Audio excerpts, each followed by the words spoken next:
Hello guys and welcome to my Blade and Soul Shield and Gem Progression guide video for new and returning players. So without further ado, let's jump right into this video.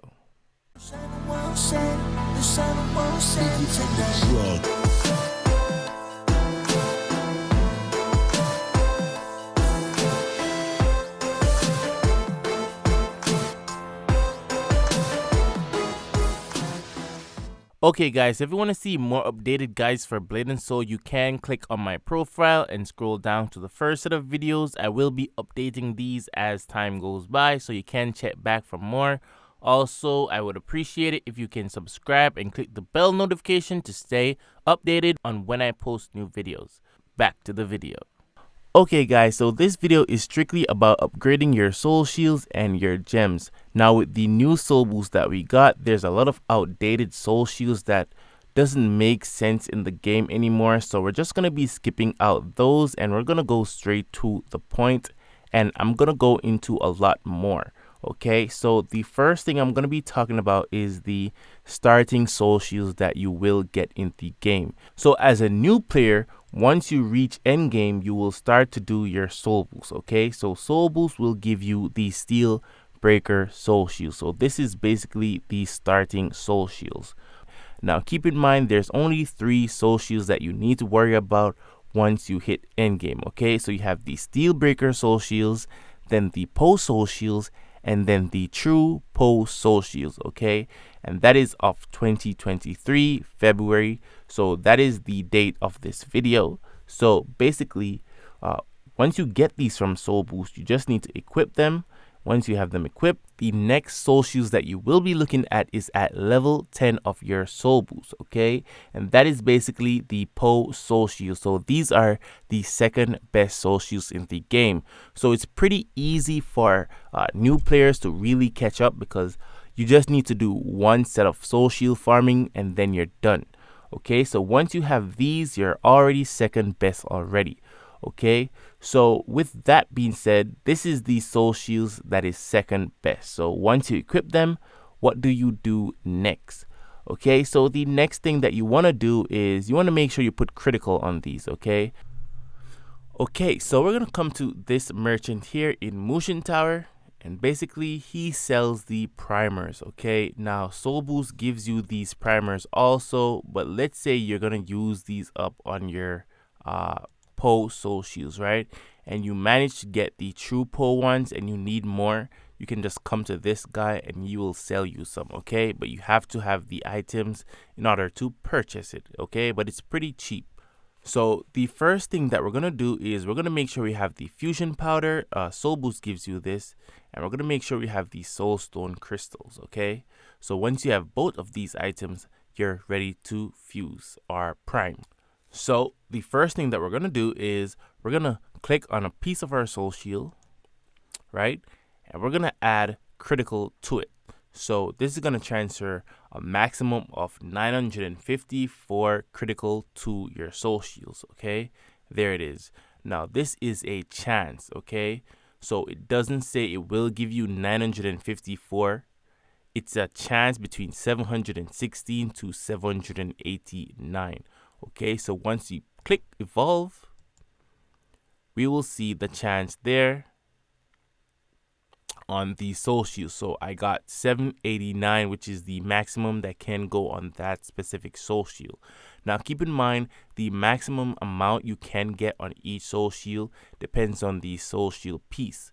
So soul shield 8 will take more critical than the soul shield 1, so that is something to note. You can see here that the soul shield 1 is maxed out at 600, while my soul shield 5 is maxed out at 789, while the primer maximum potential was 954. So that is very important to note. Okay, so with that being said, you're just gonna fuse all of your soul shields with the critical. Okay, so once you do that, you'll increase your critical hit rate. So if you go to your character status tab, right, go to critical. Once you start to fuse primers or prime your soul shields, you will see this start to go up. Now here we have the critical hit percentage. Okay, so you need to have more than 50% Okay, over time you will get more, but you need to have a lot of critical hit rate in order to do critical hit on the boss. Now, if you play other MMOs, you will understand what critical hit rate is.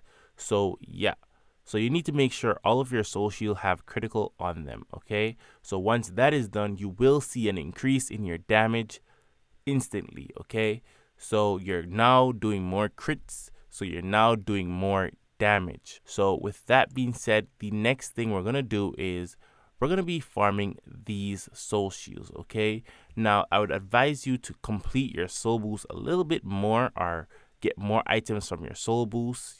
So once you get more items from your soul boost, it will be easier to get parties, because keep in mind, if you're just starting out, you don't need to rush to get the soul shields. You can hold off a bit and get more gear. Okay, so once you start to farm for your soul shields, you will be doing this dungeon here, which is Chaos Supply Chain Stage 5.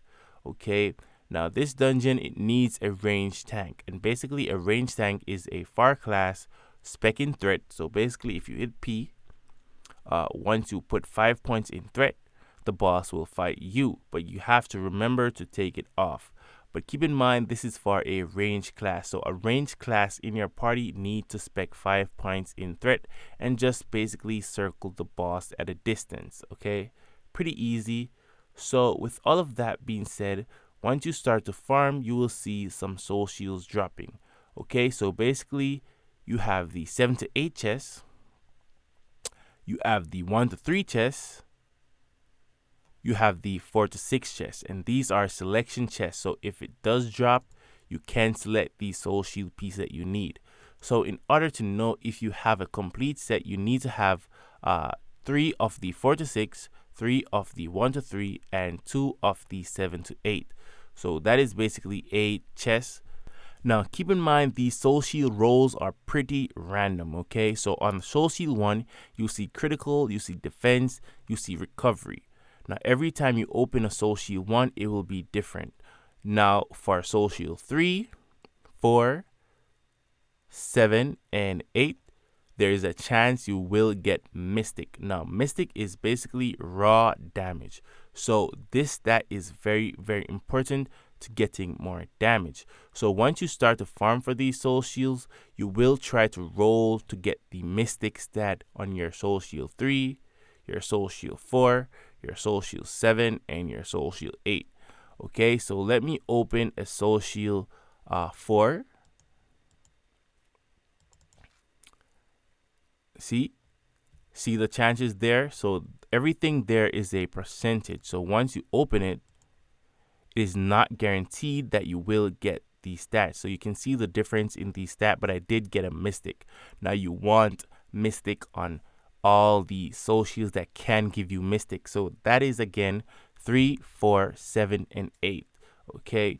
Now keep in mind, there is other stat to prioritize, like critical. So you have to make sure your soul shield piece has a chance to offer that. Okay. So not every soul shield will give you mystic, not every soul shield will give you critical, not every soul shield will give you recovery. It all depends. Now we're going to be talking about fusing your soul shields. Now over time, you will get a bunch of chests that you can't do nothing with. You don't need that piece, but you still have the chest. So basically you can open it. So now I have one of the 4, and I have another of the 4 equipped. Now you can compare and see which one is better and use the better one on your character.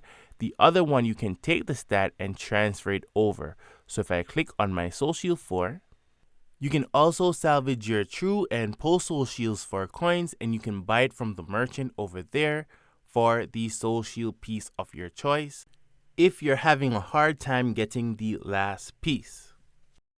So if I click on my soul shield 4, right, instead of using the primer, if I use the same soul shield, watch what happens.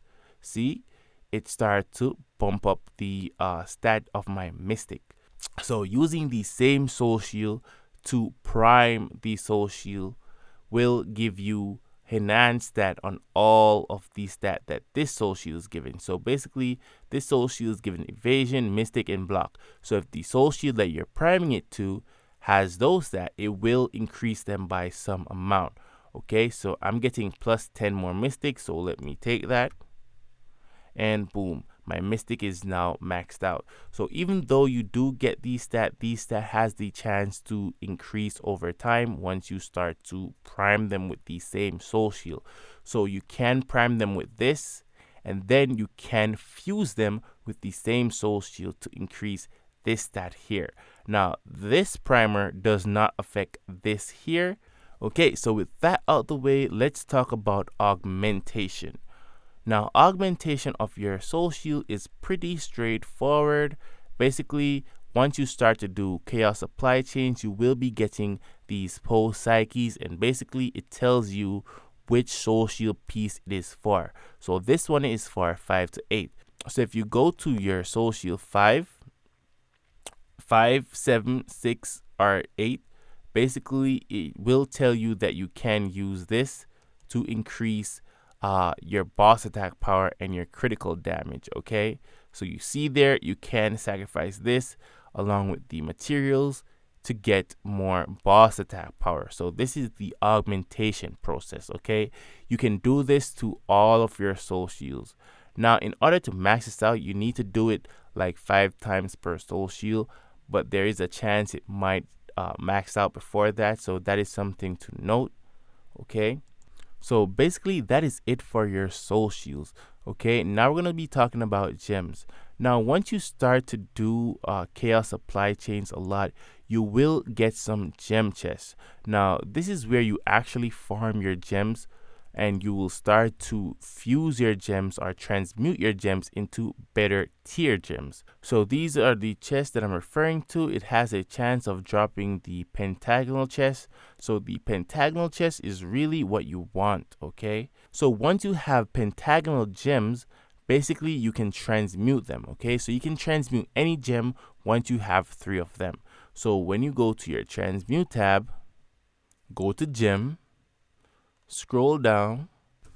Okay, so keep in mind the pentagem chest is 5 sides, so now you can sacrifice 3 of them to get a 6-sided gem. Okay, now this will give you more attack power. Now once you sacrifice these gems to get a better one, you can then get 3 of this gem to get a better gem. Okay, so the gem that I currently have to my character is this one right here. And then you continue with the same process. Now, if you're a new player and you do get pet gem chests, do not try to upgrade these, just keep them, and maybe down the line they will reduce the cost, but the cost right now is not worth it. And keep in mind they can eventually change these out and start giving out these square ones, so you don't want to waste your gold and materials to get these square pet gems. So it's best to just save those gems for a later date. Okay, anyways guys, thank you so much for watching this video. Like, share, and subscribe, and goodbye.